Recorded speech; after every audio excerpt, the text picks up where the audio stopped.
আসসালামু আলাইকুম রহমতুল্লাহি বারাকাতুহু। একটি বিশেষ অনুরোধ নিয়ে শুরু করছি। এই ভিডিওটি বেশি বেশি শেয়ার করুন মাদ্রাসার উন্নতি গল্পে। আপনার একটি শেয়ার হয়তো আমাদের মাদ্রাসার বাচ্চাদের জন্য অনেক কিছু এনে দিতে পারে। এতে আপনার কোনো ক্ষতি নেই, বরং আল্লাহ সুবহানাহু ওয়া তাআলা এর উত্তম প্রতিদান দেবেন ইনশাআল্লাহ। আর দয়া করে কমেন্টে আমাদের শিশু হিফজ শিক্ষার্থীদের জন্য দোয়া করবেন এবং লাইক দিয়ে তাদেরকে উৎসাহিত করবেন। আজ আমাদের মাদ্রাসার আলহামদুলিল্লাহ বিশেষ একটি দিন। প্রতি সপ্তাহে একদিন আমরা মাদ্রাসার রুটিন অনুযায়ী বাচ্চাদের জন্য মাছ রান্না করি, আর আজ ছিল সেই দিন।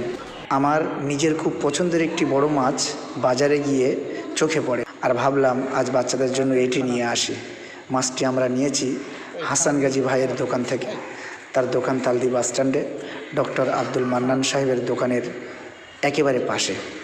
হাসান ভাই একজন সৎ ও